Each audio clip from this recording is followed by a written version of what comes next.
Hello, probers! Howdy, howdy! Welcome to your weekly dose of the greatest extraterrestrial comedy podcast in the known and unknown galaxy, and every known and unknown dimension that is hosted by us. And who are we? We are two former MIBs, blowing the whistle on all the extraterrestrial before it became cool to do so. We don't do this because we've been fired and are looking for a way to get back at our former employers. We don't do this to distract you from shady shit. We're doing this in the background. And we don't do this because we're old and jaded. Kind of. He's old and I'm jaded. Whoa! But let's not get distracted. Youthful. We do this to bring you the truth, allegedly truthfully, because you deserve it. I am your host for today's episode, Moonwalker, and opposite me is the tallest guy in the room when he's the only one in it, Kevin the Tall, aka Kevin the Grey, aka Greybeard. We're bunkered deep down inside of extraterrestrial towers in a place they'll never find us to bring you this case today. And it also doesn't matter if they do, because it's not my house. With it. You're really doubling down on this tool business, aren't you? You asked me to. Yeah, your intros are getting longer and longer and more elaborate ways to insult me. Calling you tall is not an insult. Yeah. Yes, it is. Did you not ask me to help manifest it? Yeah, with genuineness. This is genuine. Are you not the tallest guy in the room when you're the only one in it? Probably not. I turn around, even my shadow is taller than me. Technically, would you be wrong? No. Why are you jaded? Too much Mortal Kombat. Always been jaded. Skeptical bastard. Mold. I've seen it all. You're old. See? You are old. Yeah. But you're older. Questionable. So only one of us can be old, and that's you. So I'll be jaded. All right, oldie. Unless you're jaded. I'm jaded after that. Tall and jaded. Youthful and of average height in some countries. Scandinavian ones where they're like 7 foot tall. In the 1500s, I'd have been massive. You're massive now. You're like 7'5". So today, we travel to Italy. I don't know why. As soon as you said Italy, I had the urge to go, where that? In my head, I was thinking a Mario sound, but for some reason... And that came out? That was what was going to come out, and I stopped myself. Oh, what's that? I don't think I can do a Mario voice. It's a me, Mario. Yeah, I can't do that. Ba-da-ba-ba-ba-ba. Pickle. We travel to Italy, the home of some of the finest cuisine known to man. From pizza, pasta, lasagna, spaghetti bolognese, arancini, to name but a few. I'm so hungry right now. But what you may not know is that Italy is also home to one of the most interesting UFO encounters to have ever happened. Ooh. Has this been in the news recently? Not recently, but it's definitely been in the news. That David Grush chap who is making all the disclosures. Mm-hmm. And it's been in US Congress. Didn't he say that bodies were recovered from 2 crashes, Roswell and one in Italy? I've not been paying attention because I've been busy at work. Well, so have I. So at the MIB Academy, I mean, at the supermarket. My plan was to sit down at the weekend and go over every case file that I have missed this week. That was my plan. You have now ruined it. I know it's coming up. Well, you don't, because I might have got that completely wrong. I might have been Mexico. I'll let you off then. Wasn't a spoiler. It well may not have been. I generally can't remember. That's why I asked if this was going to be the one. I wondered if that's where you're going. It's not where I'm going, no. But we are going to Italy, like I've said a million times already. Hello! It's me! Mario! Had a hard day, bitch. Let me take you back It's November the 1st, 1954. It ain't easy being a fucking plumber. Rosa Dainelli had awoke this crisp, if not freezing winter's day. Da-na-na.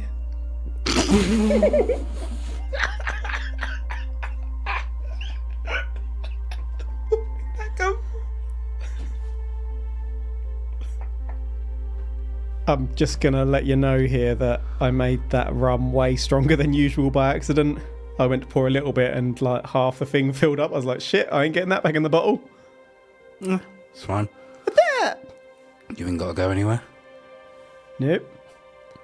No, I haven't. I have not. Rosa, Rosa.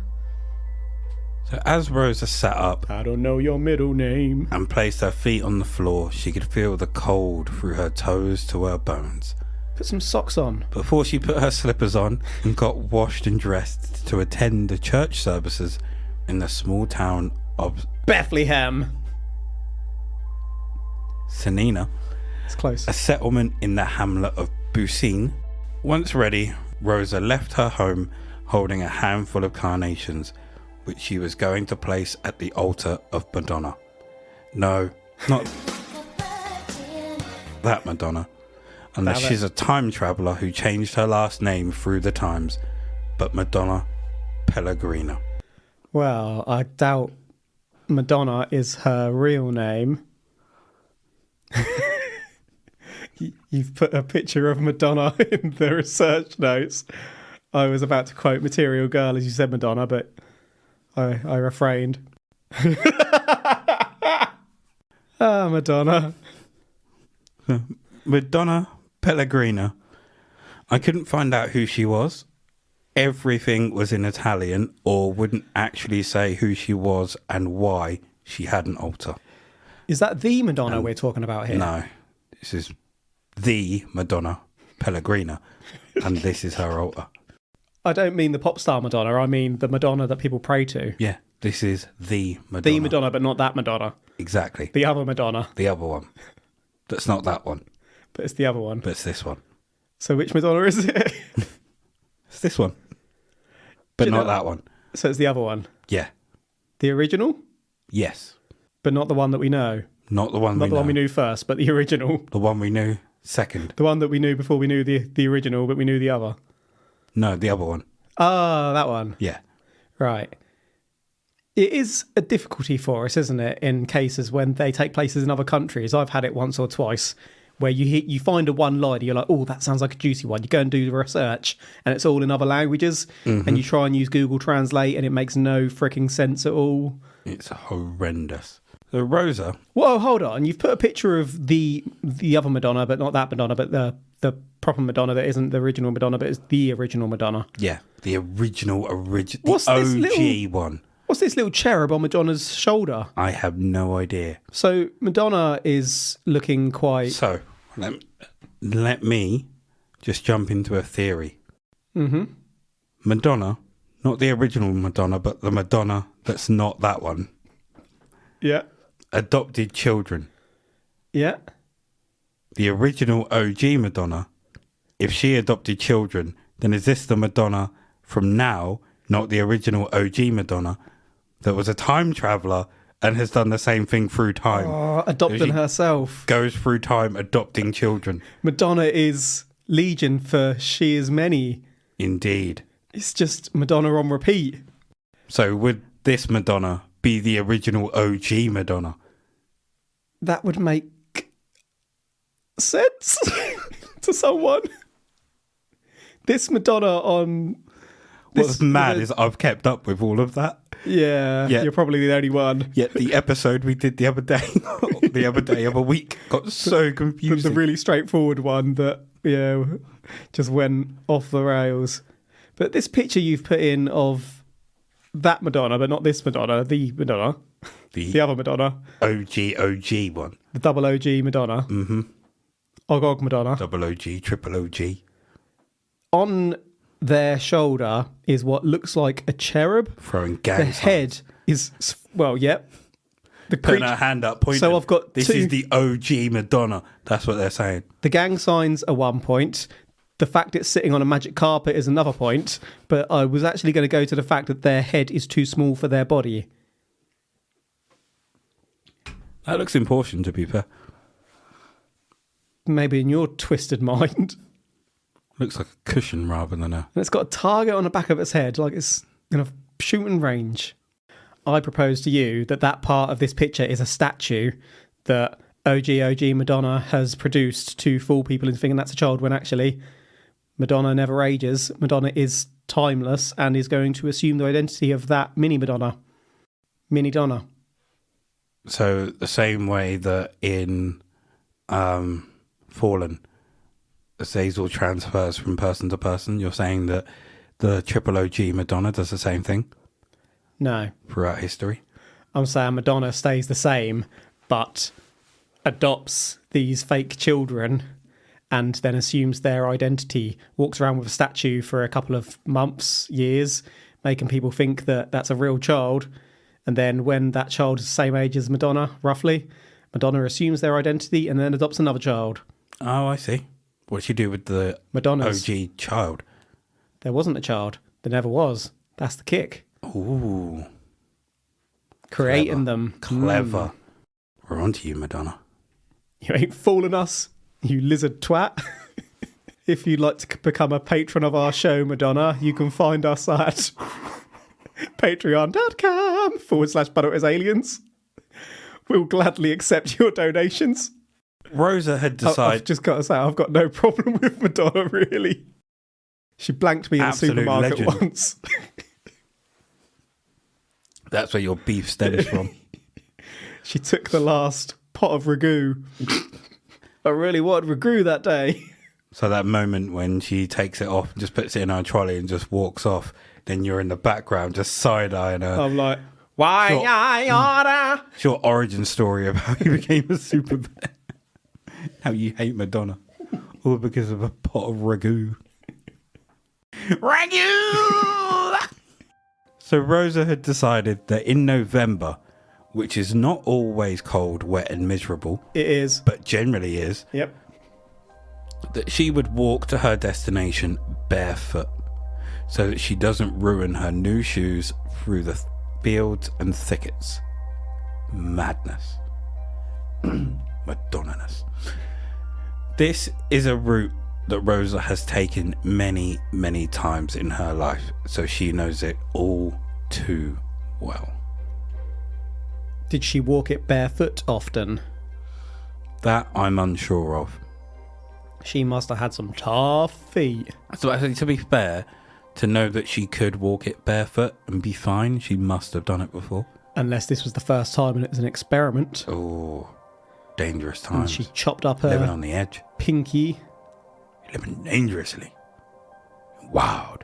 Why would she think that her shoes are going to be ruined? Did she, like, buy some shitty $1.99 off the market shoes It's that November. are going to snap? It's Yeah, but cold and wet and have you miserable. ever popped She's to... walking through fields. It's You- dirt, muddy. You ever popped to JD Sports and bought a pair of Nikes? Do you not wear them because you're worried they're going to snap off? I'll wear them because they're dope. I got Jordans, baby. I can dunk. I couldn't before. I can now, baby. 100%. I can fly. As she walked through the fields, The Valley of the Shadow of Death is where I thought you were going. she noticed something strange in a small clearing. Something that had never been there before. This something strange was diamond-shaped, resembling that of a spindle or two fat ends of an ice cream cone put together. Dessert. Okay. There's a picture in the research notes. It's clearly CG computer generated. 100% real picture. It's a picture of what looks to be a real forest with a superimposed double ice cream cone Real within double it, ice with cream cone two within little landing legs. I assume there's probably a third leg behind the bronze craft with a weird egg in the middle. It's got a love egg and a little hatch that's open. Love egg. Now, this looks like what you may think to be the sort of vehicle that is sent to probe a new planet before they send More real folks? Yeah, like a ships. little probe ship. Like a scout. This looks like a one-person scout ship to me. Mm. Can imagine this being on Red Dwarf. 100% now you said that. The graphics as well. Real picture. With her curiosity piqued, Rosa took a closer look. Rosa. The object stood approximately 7 foot tall and 3 foot wide. It's almost as tall as Greybeard himself.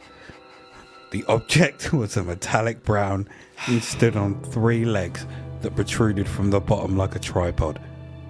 On one side of the object was an open hatch, and above it, what looked like a window. As Rosa continued to inspect what was in front of her, she was greeted by 2 beings that emerged from behind the object. Unless they were just there by coincidence. Gwinky dink. She describes them as being around 3 feet tall, but they didn't look like children, but rather men. Big men. Their lips slightly curved in the middle, and their ears were covered by 2 small disc-shaped objects which seemed to form into a helmet of some kind. But unlike most strange beings that we come across in our cases, these 2 had normal noses, just like that of a human. As Rosa stood there, astonished at what she was seeing, they approached her. These beings were not hostile though. They were very friendly in nature, and they wore grey overalls and also had capes, which were also grey. How does she know that they were not hostile? She ain't got a clue at this point. They could be walking up all friendly, smiling, and then slap her in the titty. BAM! Titty slap, lady. Right in the titty. You know, in her titty there, Cotton. 2 small disc-shaped objects. I think like earmuffs. Oh, but massive to form a helmet. Probably earmuffs that...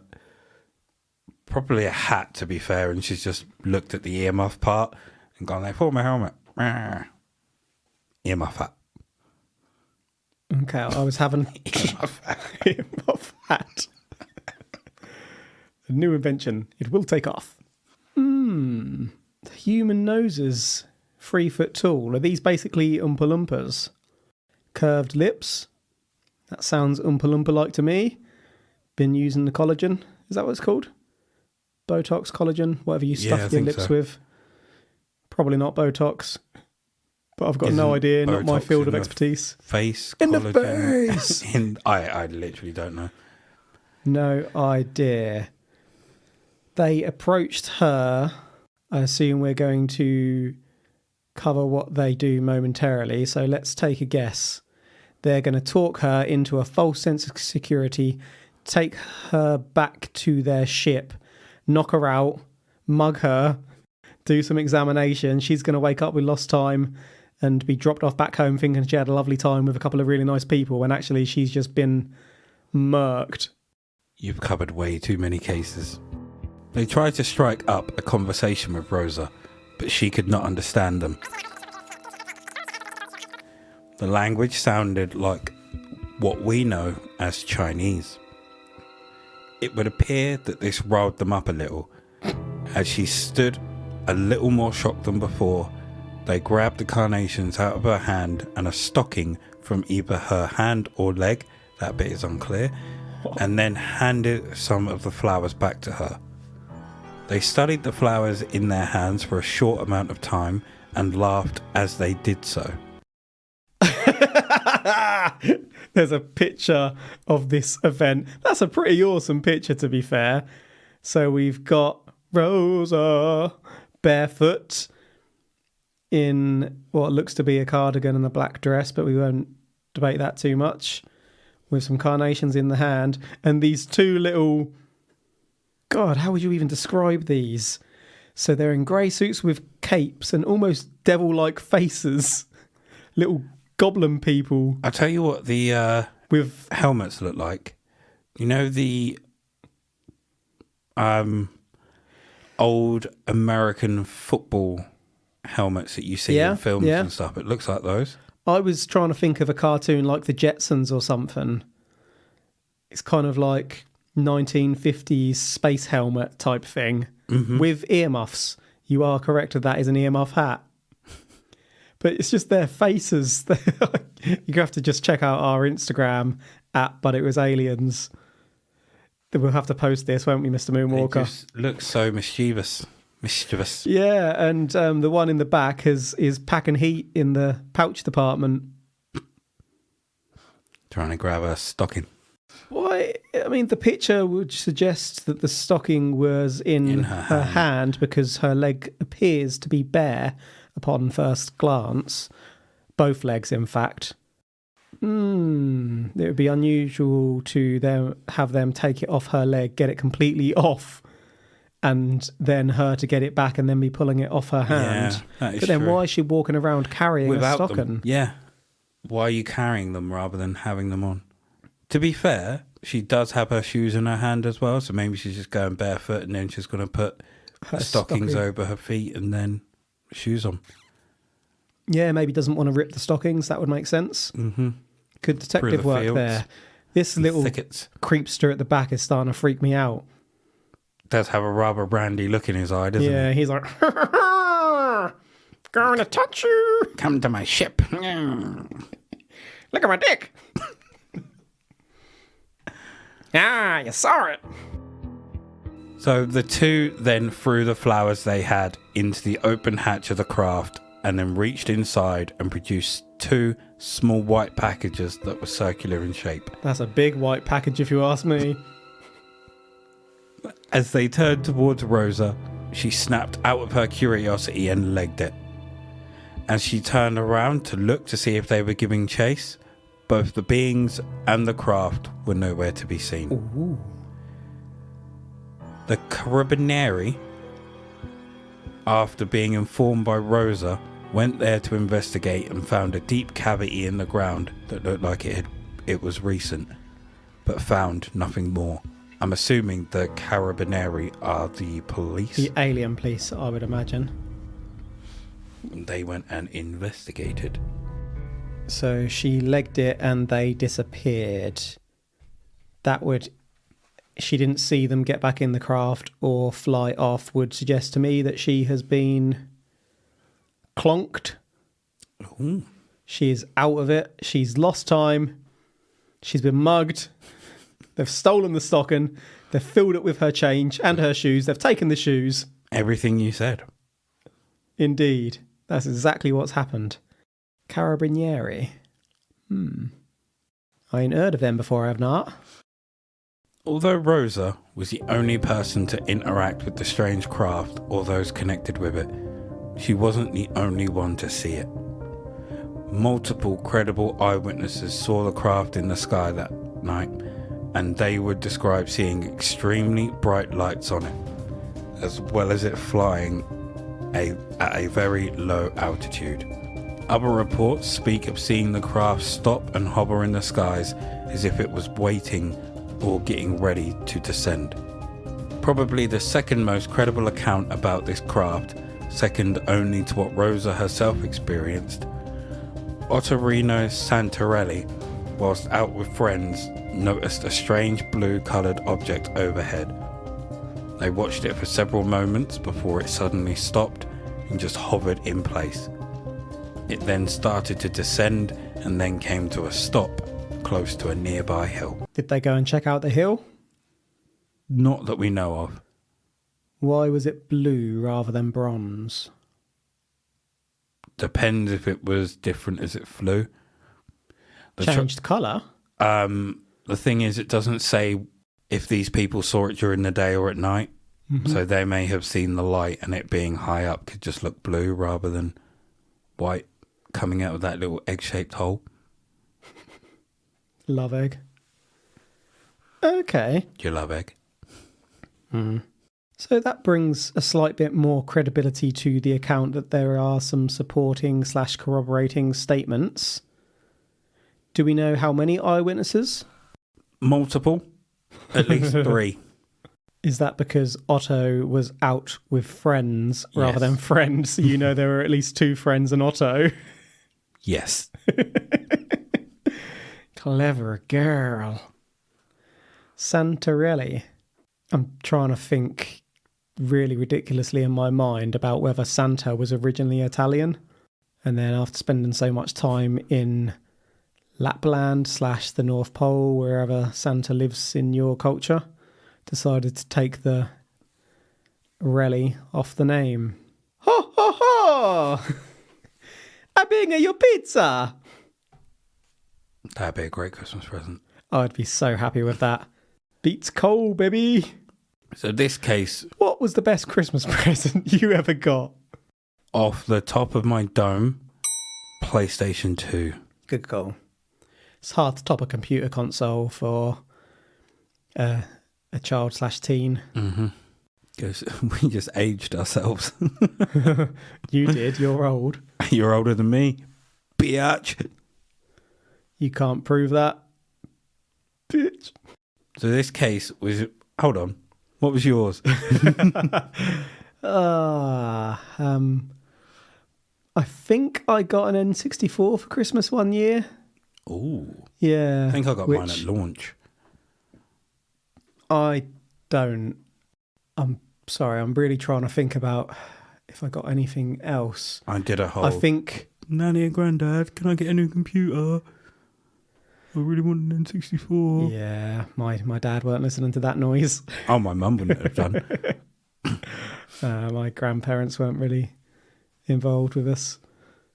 Yeah, I think this is getting into computer game chat now, but over Christmas the years, I've probably had more fun with the N64 than I ever did with any other console. Like playing things like Debatable. GoldenEye, No Mercy. The fun through the years on that. The only reason I say debatable... Tables, ladders and shots. SmackDown wasn't SmackDown versus Raw, was it? I don't On the remember. old PlayStation 2. Wolfie 2.0. Poe. Our created wrestlers. Yep. Strange things come out of Granville's mind, let me tell you, people. Wolfie had one arm longer than the other, one leg longer than the other, all different lengths. No, he was... One was as long as it could be, one was as short. As skinny as he could be, but then he had one arm that was as big as it could be. And his finishing move was a clothesline. And, what was it? The hip drop from the top rope. Devastating moves. Good times. So N64 for you then? I think that was the most fun overall, like playing the Royal Rumbles and stuff. Nothing else is springing to mind. I got Legend of Zelda Ocarina of Time for Christmas one year. That was a good time. That was a great present. But it's hard to top a console with one game. I was probably the most excited for that, though. And I can't really remember what else I've got down the years. Got normal things that you'd get as a kid. Bikes, remote control cars. I got a Those remote kind of control things, car but one year, but that doesn't compare to the console. Console tops it. So this case was investigated by the press, and again, nearly 20 years later, by two Italian UFO groups. The UFO section of the Florentine Humanistic Cultural Movement and the Prato UFO Study Group. What these two groups unearthed was incredible. Puska. Sorry, what? Prato UFO Study Group. Puska. Or would you rather it be Pufoska? Pufos. Sounds like an evil mastermind from another planet. It's going to snap. I am Pufos. Snaps and everyone shits themselves. The brown out. It's the brown note. So what these two groups unearthed was incredible and so valuable that it not only corroborates the incident, but makes it so airtight that you can only have one outcome to this case, and that is that this is aliens. Now you must be wondering exactly what this goldmine of evidence is. I am wondering. Well, the interaction between Rosa and the two subjects was witnessed by two others. Get the fuck out of here! Two boys who were out tending to their pigs when they witnessed the whole thing go down. God damn! We got Piglets on the scene. More witnesses. Now, if you're expecting more, then I'm sorry, this is it. This is the whole truth and nothing but the truth, so help me Spock. So let's turn to science and skepticism. Let's. There isn't much science and skepticism here from the UFO community that I could find. But I did find some skepticism in some of the comments in my research. 1. The men were just Chinese and the story has been completely exaggerated over time. The language they spoke was normal and the cone shape could have been a hat and the circular shaped packs could have been rice buns or bento boxes, which are popular in Chinese culture. Earmuffs. Could have been a hat with some earmuffs Muffs on it. 2. Rosa was a hoe and needed an excuse for not having her stockings Oh! and chose to go barefoot so she wouldn't get evidence on her shoes of where she's been. God damn. I mean, does she have to be a hoe? That's lit. It's just what I saw. Rosa was a hoe. Gotta love the internet. Oh, that's an interesting one. Maybe the two boys saw Rosa with a couple of Chinese people. Both the theories are true. Or just two gentlemen. Two gentlemen in general. Rosa was having a lovely time, bless her. So, to summarise, we have the story of Rosa and the Cennina UFO. She had a leak that needed to be plugged. Rosa woke up and got herself ready to go to church, and she decided that she didn't want to get her shoes dirty, so she walked barefoot. As she walked through the fields, she noticed something strange in the distance. Rosa was a hoe. It was something that she hadn't seen before, so she went to take a look. She approached and was stunned to see that it looked like a craft. It had an open hatch, and as she examined it, she was greeted by two beings from behind it. Stunned, she stayed. They seemed pretty friendly and tried to communicate, but she couldn't understand them. They grabbed her flowers and her pantyhose before examining the flowers and then pulling something from the craft. In this time, Rosa legged it. Rosa wasn't the only one to see the craft, as Ottorino and his mates also saw something in the sky that day. The Carabinieri investigated and saw the imprint, but that's it. 20 years later, UFO groups investigated and found the smoking gun. Two pig farmers who saw the interaction. So there you have it, everyone.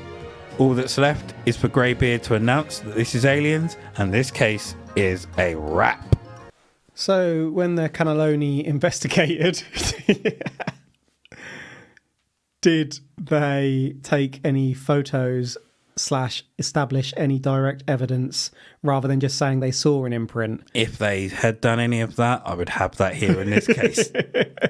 Then I'm afraid that I cannot announce that it's aliens because I'm not saying that it was aliens. The smoking gun. Well, you gave me a bigger smoking gun in saying that she was having a lovely time with a bloke or two, or a person or two, in fact. I also said they could have just been Chinese. Yeah. You latched onto her being a hoe. I didn't say she was a hoe. I said having a lovely time. She can have a lovely time and not be a hoe. She might have been in a polyamorous relationship. Oh, that is very true.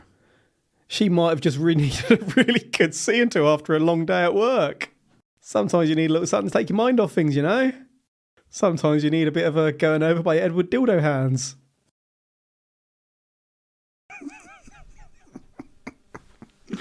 I knew that's what you were waiting for, you prick. What, Edward Dildo Hands? Yeah, you were. No, I'm not saying that as aliens. Maybe she made it up. Okay. And the blue sighting in the sky could have been a meteor, for they can appear blue at times, or green, or other colours. Maybe she was making excuses for being late to church. Or maybe she was taking and pounding for whatever reason.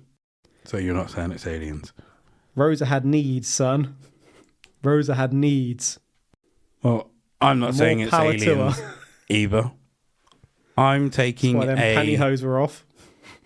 Different view of this than Kevin at all.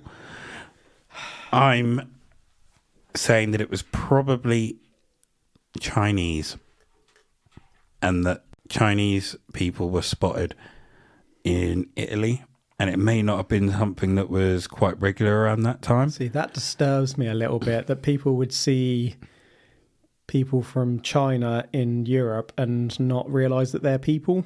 That's kind They of did say up. they looked like people with yeah. curved mouths. What's that about? But they're all... Strange grey clothing with capes or something? Depends if you look at... I suppose if you're looking at Chinese clothing and garments as someone that's never seen them before, you would describe them as the closest thing that you know them to be. Whereas we've watched a lot of films, know a lot of people... I've seen a lot of Chinese culture. This probably speaks to my ignorance of other cultures, but I didn't realise that people from China dressed any differently to us. Mm-hmm. Maybe not so now, but yeah, I suppose then more so. My level of knowledge of other cultures' dress codes goes back to Victorian era London and regal 1500s England. And samurai outfits in Japan. That's all I've got. Well, yeah, I'm not saying it was aliens. Yeah, me neither. So, thank you for joining us this week for the case of Rosa and the Cennina UFO. You can find us on our socials, which are all now, but it was aliens. That's Facebook, Instagram, and X, formerly known as... I wondered how you were going to go about that. And our Facebook group is Extraterrestrial Towers, and we're also on Patreon.com/But It Was Aliens. As always, I have been the Walker of Moons, and he's been the tallest Kev in the room. Remember, the truth is up there, and Kev can probably reach it. #Bro.